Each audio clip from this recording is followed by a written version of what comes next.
terimplementasi secara optimal, penuh. Ya bahasanya Plato, adil dan harmonis.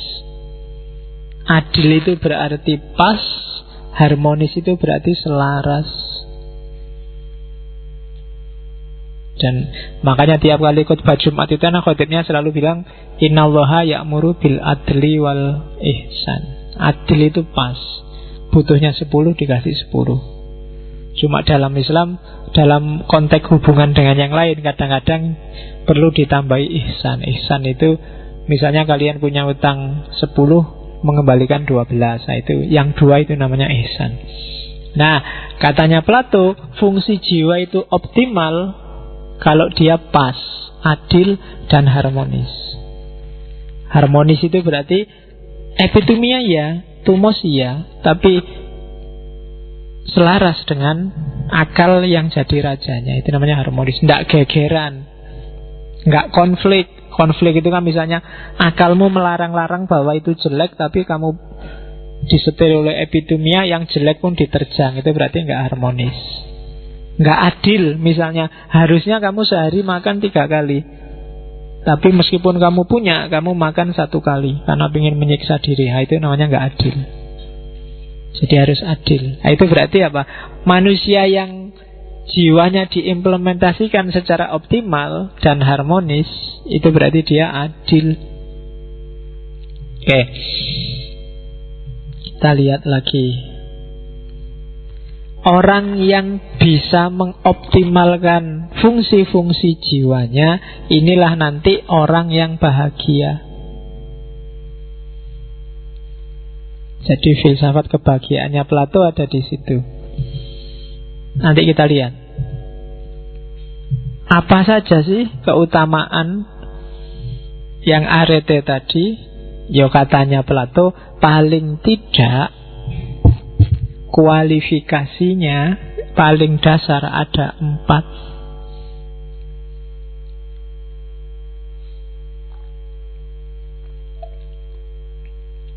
Jadi yang pertama kesederhanaan, yang kedua keberanian, yang ketiga kebijaksanaan, yang keempat keadilan atau kebenaran. Mungkin bacanya di sini aja lebih gampang. Jadi optimalisasi fungsi jiwa biar kita bisa bahagia. Oke, yang pertama epitomia. Epitomia itu objeknya kan tadi kebaikan fisik, perut ke bawah, yaitu makan, minum, seks. Optimalnya apa? Kesederhanaan. Saya tidak tahu konotasi sederhana itu seperti apa. Maksudnya hidup sederhana itu hidup yang pas, bukan pas-pasan loh ya. Beda. Hidup pas dengan pas-pasan itu kan konotasinya jauh. Pas itu kayak iklannya salon pas itu loh. Waktu butuh ini pas ada, waktu butuh itu pas ada. Jadi butuhnya 100 ya 100, tidak usah serakah 200. Itu namanya hidup sederhana. Jadi kalau pakai sepatu yang harganya 100.000 cukup, ya beli aja yang 100.000. Ngapain sih yang beli 300? Toh nggak nambah cakep, ya gitu-gitu aja wajahnya misalnya.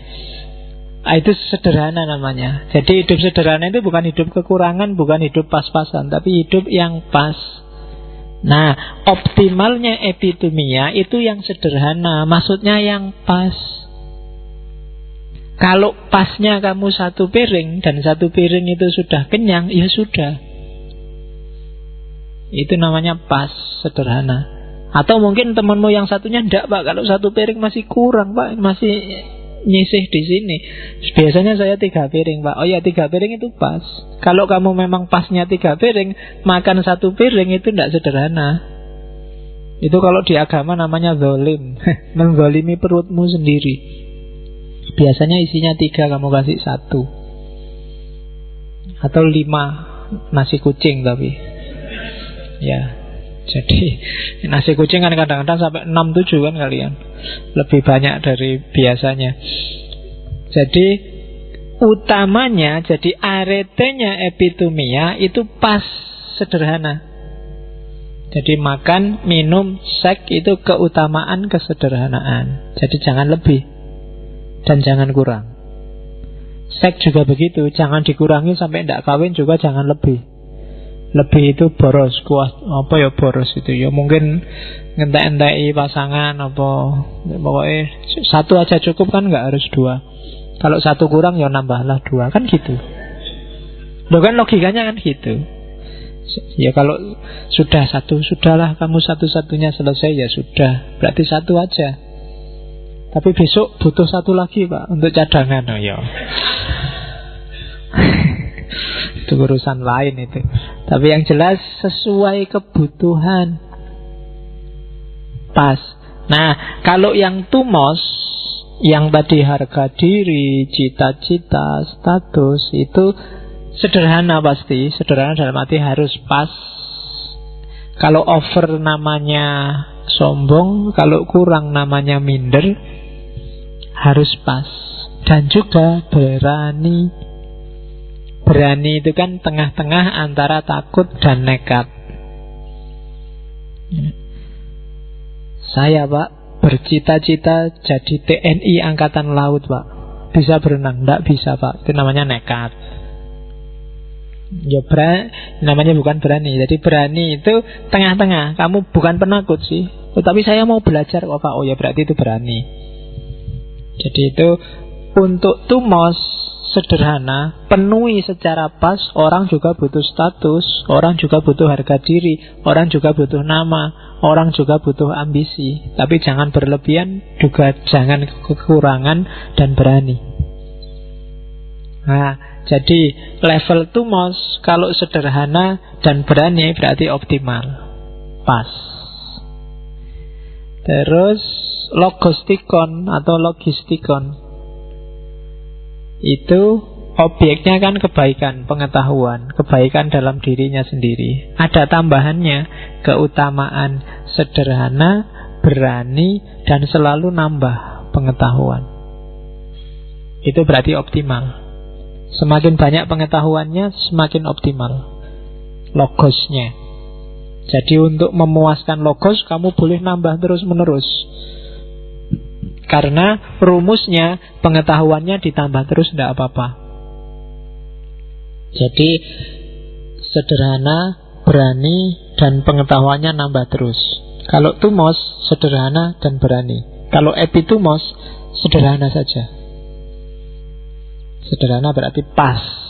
Jadi kalau ini jalan secara optimal semua, orang akan bahagia, katanya Plato.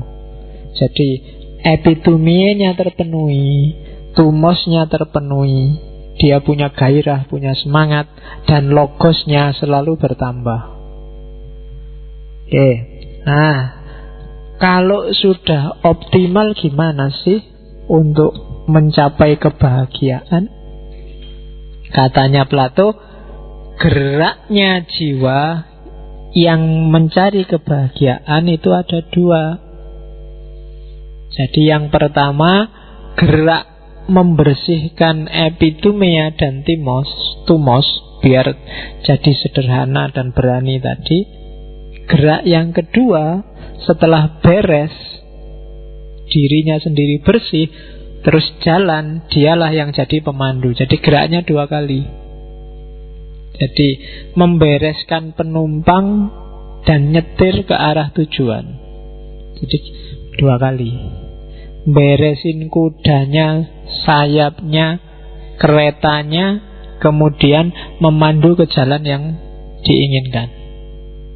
Jadi akalmu itu tugasnya dua, menahan, ngatur, dan mengarahkan.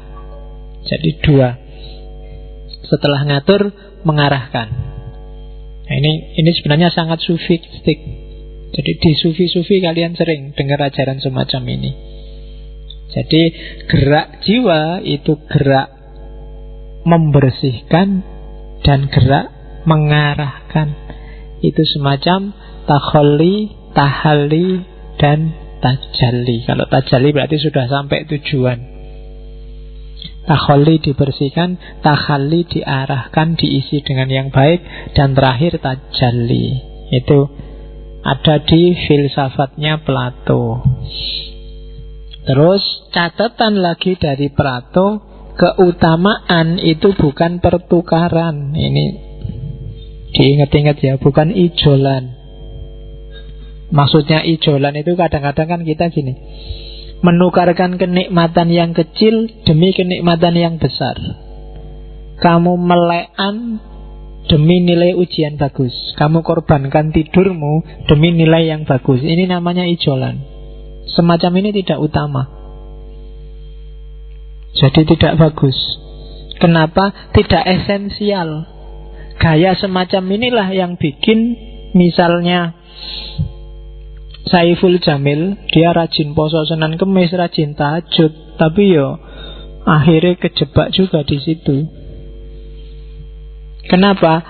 Karena dia mungkin kebanyakan orang sholat tahajudnya, sholat duhanya, puasa Senin Kemisnya pakai logika ijolan. Ya Allah, saya capek-capek bangun malam nih, kasih rezeki yang bagus ya. Ini itu namanya pertukaran. Kalau kayak gini katanya Plato, ndak utama. Itu sama dengan kita pindah dari rasa takut yang satu ke rasa takut yang lain. Menaklukkan rasa takut yang satu untuk jatuh ke rasa takut yang lain. Tidur demi nilai bagus. Kamu taklukkan semangat tidurmu demi karena kamu takut nilaimu jelek. Jadi itu namanya tukaran.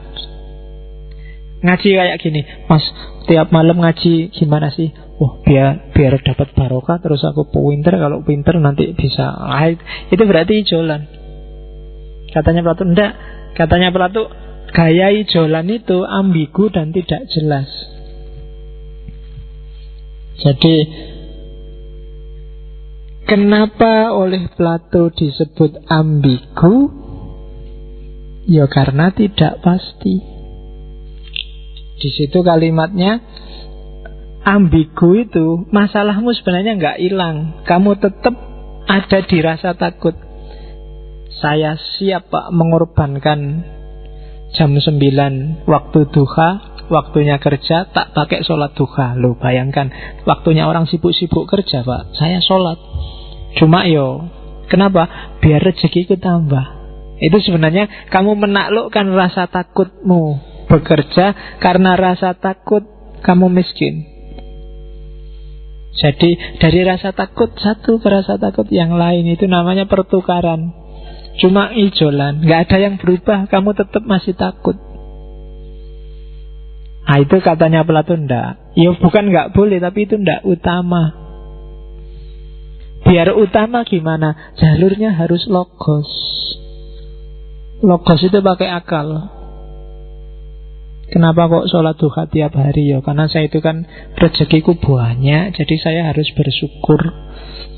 Tak sisipkan dikit waktu syukur, waktu duha kan tidak apa-apa. Itu kan logos namanya. Ini lebih murni, lebih abadi daripada ijolan. Kadang-kadang kan kita ibadah sama Allah kan gitu, modenya mode bisnis, ijolan. Saya dulu nggak usah sholat tahiyatul masjid, kita baca tasbih subhanallah, alhamdulillah, wala ilaha illallah akbar. Itu derajatnya sama kayak sholat tahiyatul masjid. Nggak usah, kalau gitu baca itu aja kan gitu. Hitung-hitungan, perhitungan.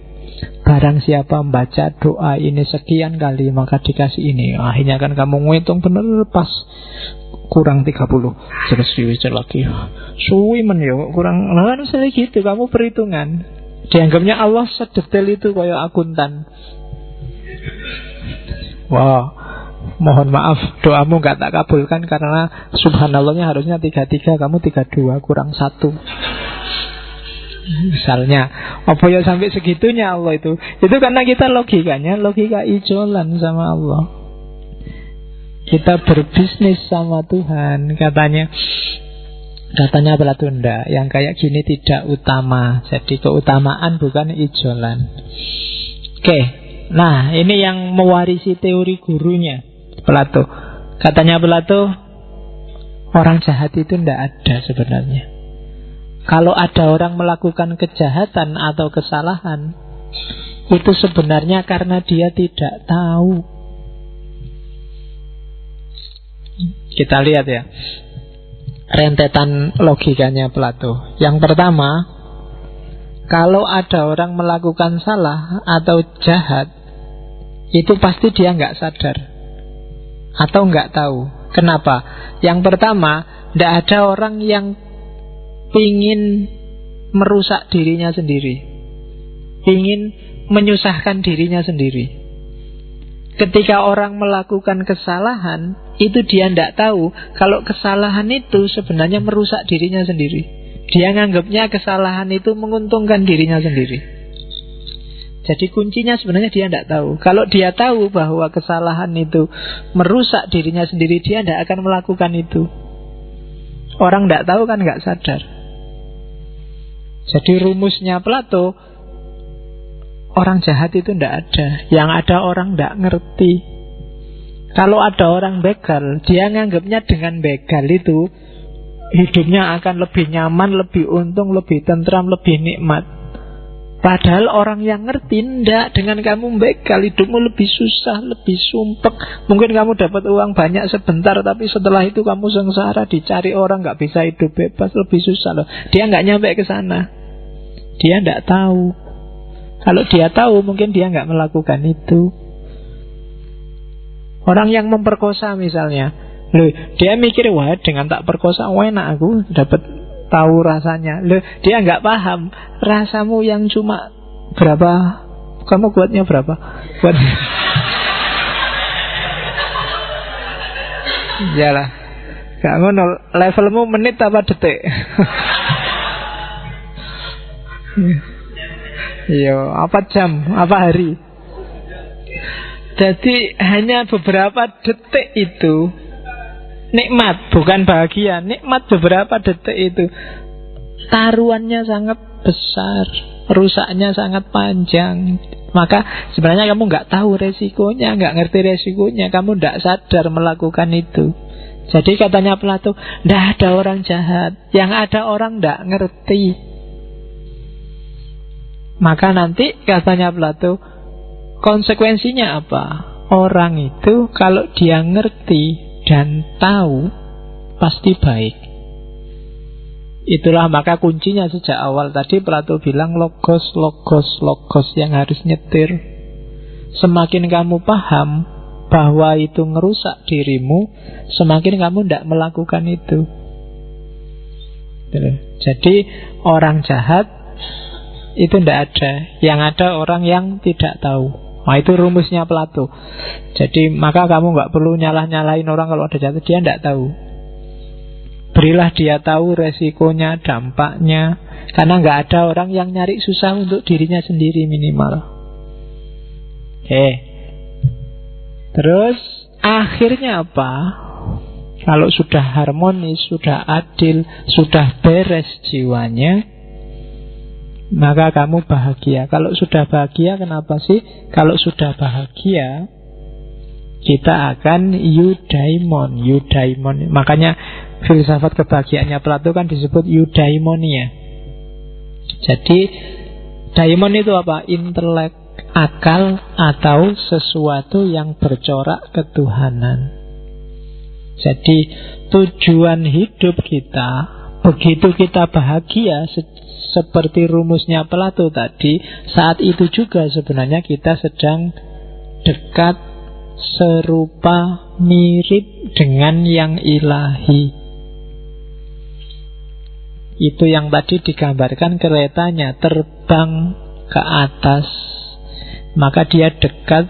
Ya kalau kita berarti taholak bi ahlakillah, maka kita bahagia dan dekat sama Allah, kita mirip sama yang spiritual, yang sejati, yaitu Allah.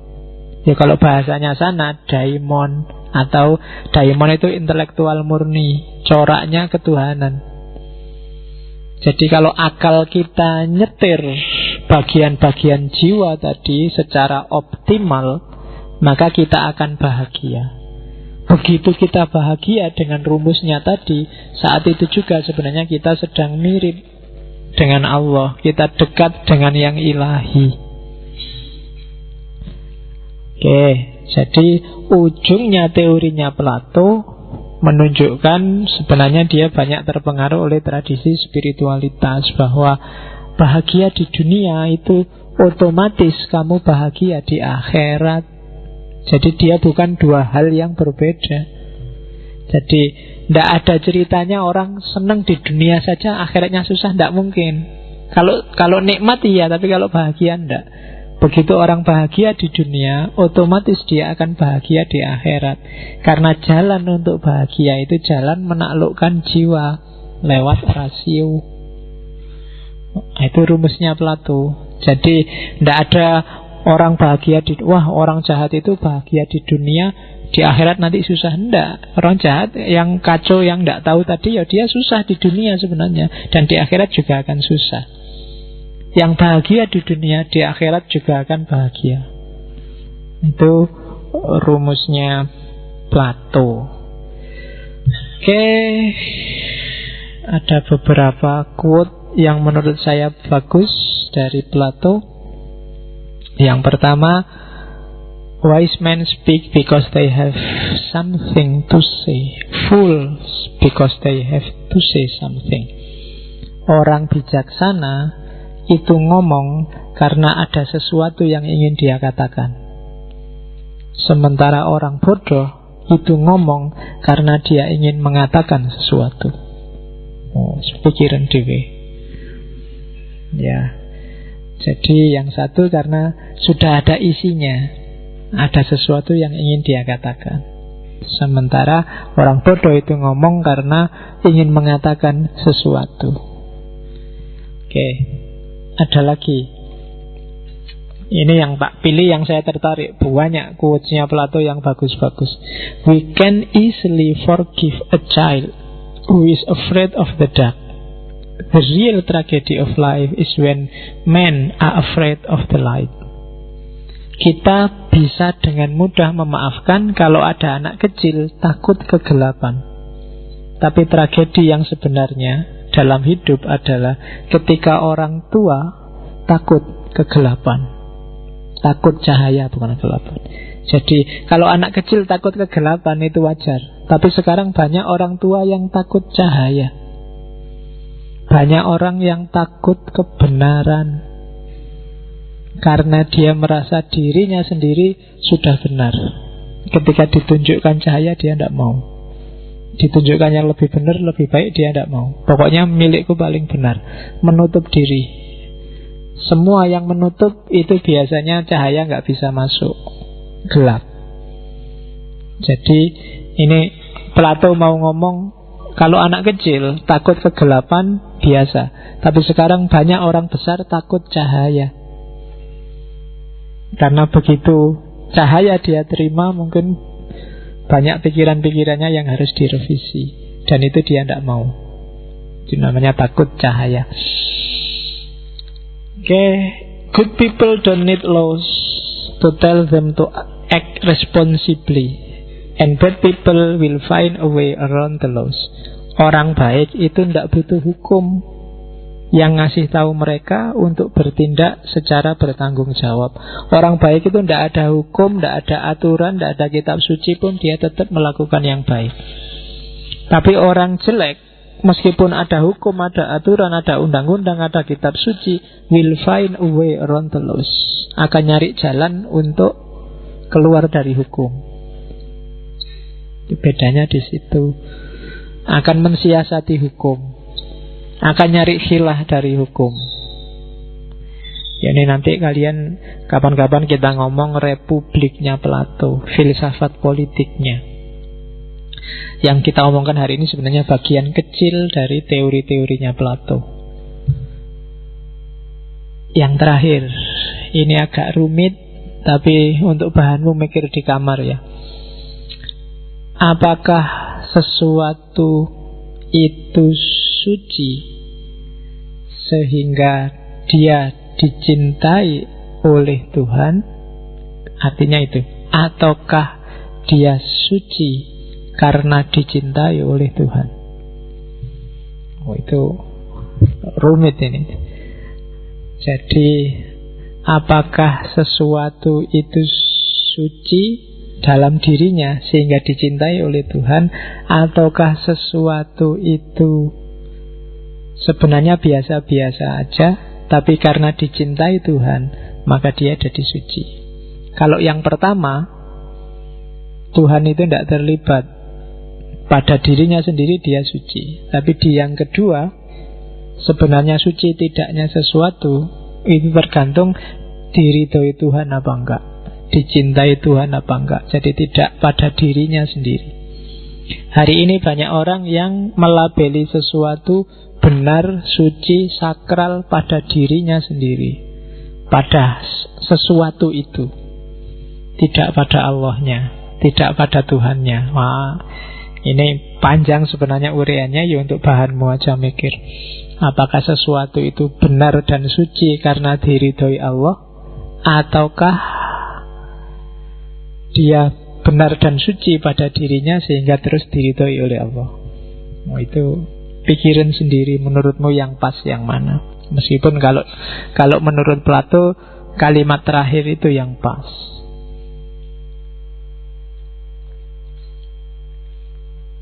Jadi ridho Allahnya duluan. Kadang-kadang bahkan anjing dan pelacur pun ketika diridhoi oleh Allah, dia jadi suci dan masuk surga. Ulama paling tinggi sekalipun bahkan ada yang masuk neraka karena Allah nggak ridho. Nah, itu contohnya. Tapi kamu pikir sendiri nanti di kamar. Sebenarnya masih banyak quote-quote dari Plato yang bagus, karena wawasannya memang sangat luas. Kalau Sokrates lebih banyak meletakkan dasar-dasar berpikirnya, sementara nanti dua muridnya mengelaborasi pemikiran-pemikiran gurunya sesuai gayanya masing-masing. Kalau Plato lebih cenderung ke sayap kanan, sementara muridnya nanti Aristoteles cenderung ke sayap kiri dengan realismenya. Oke, saya kira itu sudah jam 10 untuk Plato. Minggu depan kita masuk Islam. Ya, kita lo ya kan, masuk ke dunia Islam maksudnya. Kita akan ketemu Al-Farabi. Sama, kita lihat tentang kebahagiaan. Oke, saya akhiri sekian. Kurang lebihnya mohon maaf. Wal afu minkum. Wallahu a'lam bis-shawab. Wallahul muwaffiq. Wassalamualaikum warahmatullahi wabarakatuh.